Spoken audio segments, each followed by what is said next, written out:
Mbola ho ampitombona ho aminareo ane ry havana ny fahasoavany Jesoa Kristy tompontsika. Amen.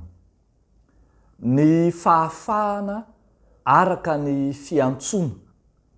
Ny fahafahana araka ny fiantsoana. Asongadiny mofinainantsika an'io zany amin'ny bokin'ny Korintiana voalohany toko 7 ny 17 hatramin'ny 4:20. Vakitsika amin'ny anaran'i Jesosy Tompo manao hoe: kanefa aoka ny olona rehetra samandeha araka izay anjarany nomeny Tompo azy sy araka ny antson'Andriamanitra azy avy. Ary izany no andidiko ao amin'ny fiangonana rehetra. Misy nantsona voafora va? Aoka izy tsy ovana ho tsy voafora. Misy nantsona tsy voafora va? Aoka izy tsy hoforana. Tsinotsinona ny famorana, ary tsinotsinona ny tsy famorana, fa ny mitandrina ny didin'Andriamanitra no izy. Aoka ny olona rehetra samy toetra eo amin'izay toetra efa niantsona azy ihany.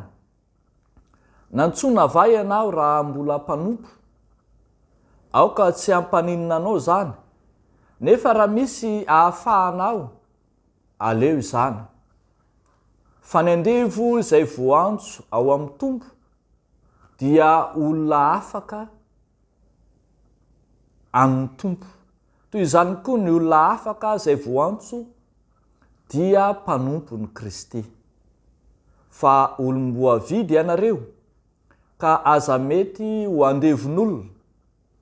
Ry rahalahy, aoka ny olona rehetra samy hitoetra amin'Andriamanitra ao amin'izay niantsony azy avy.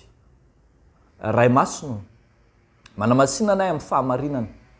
Ny teninao no fahamarinana. Amen.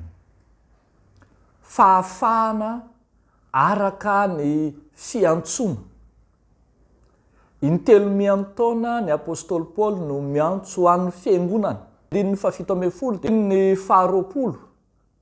ary eo amin'ny 120.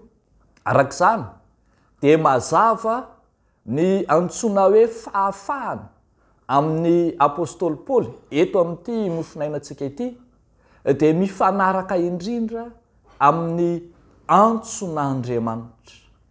Antson'Andriamanitra ny fahafahana. Misy valiteny maro, valiteny mifanandrify amin'ireo ady hevitra tany amin'ny fiangonana voalohany sy tany amin'ny fiangonana manodidina, indrindra tany amin'ny jentilisa, mifanaraka amin'ny fomba mpiainana sy ny fitondran-tena kristianina raha oharina amin'ny fomba jentilisa. Ny fanontaniana raha misy jentilisa tonga kristianina, fitondran-tena manao ahoana no ilaina sy hitakiana aminy, mbola voatery tsy maintsy hoforana ve izy, manao ahoana ny fepetra amin'ny fanambadiana, izay mifanandrify indrindra amin'ity perikopa ity, sy ny amin'ny fanarahana ny lalàna samihafa. Eo anatrehan'ireny indrindra dia mazava ny valitenin'ny apôstôly Paoly miankina amin'ny antson'Andriamanitra ao amin'ny tsiraray io. Zao mantsy no tian'ny apôstôly Paoly asongadina, fa ny antson'Andriamanitra no mamaritra ny maha izy ny kristianina tsiraray, ary io antson'Andriamanitra io no mamaritra ny fahafahana ao aminy. Araka izany, ambara fa tsy voatery hitovy ny fiantefany antson'Andriamanitra ao amin'ny olona rehetra. Misy nantsona mbola tanora, misy nantsona efa antitra. Tsy voatery hitovy ny iantsona ireo olona izay, misy olona nantsona hanambady, misy nantsona ho ionoka, antson'Andriamanitra any. Misy voatanisa eto nantsona ho amin'ny famorana, satria jiosy izy fa misy nantsona tsoa am'izany satria mety jentilisa no nandray ny tompo ka tonga kristianina. Misy nantsona ho amin'ny mahampanompo azy ary misy nantsona ho amin'ny saranga samy hafa eo amin'ny fiarahamonina sy napetraky ny fiarahamonina kanefa nantson'Andriamanitra. Arak'izany dia tsy lay sata izay mifehanao teo aloha no mibaiko sy manery anao hanana fahafana na hitady fahafana ka hitady randrana tsy manindrika ny tena ka hanery ny tenanao hitovy amin'ny kristianina hafa. Fa teneniny apôstôly Paoly eto, samy manana ny fiantsony io. Samy manana ny fiantsony io ka tsy voatery hitovy na ny iraka ampanaovin'Andriamanitra ny sampino na ny fomba samy hafa entina manatanteraka ny fanompoana an'Andriamanitra ao amin'ny fiangonana. Ny fiantsona dia tsy miankina amin'ny olona izay nantsona fa miankina samy irery sy madio amin'izy Andriamanitra. Arak'izany dia io fiantsona io no mibaiko ny fahafahan'ny olona iray. Ny olona afaka zany dia ny hoe nantsona Andriamanitra izy satsia. Tsy voatery hitovy hahavo ara-panahy aminao saingy nantson'Andriamanitra kosa izy. Samy nantson'Andriamanitra ny mpino tsiraray avy. Misy ny omena rononom-panahy satria zaza vao amin'ny finoana izy. Misy ny omena vetikanina satria efa naharitra tamin'ny finoana izy. Tsy afaka hifampitsarana zany fa samy mpino kristianina kosa nefa ary samy olona afaka ao amin'ny tompo. Ravako malala antsony fanafahana. Jesosy Kristy dia nantson'Andriamanitra manokana hitondra fanafahana ety amin'izao tontolo izao.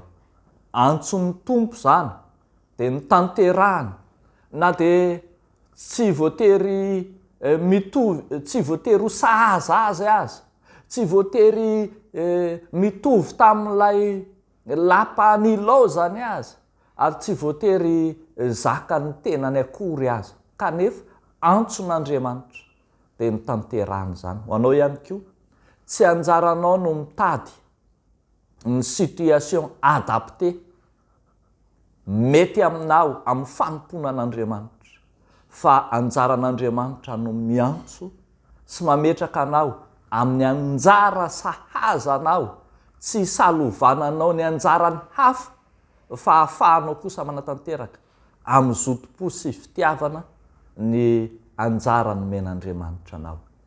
Dia n'Andriamanitra irery an'ny voninahitra. Amen. Hivavaka isika. Isaoranay Tompo ny anaranao satria lehibe ny famondram-ponao aminay.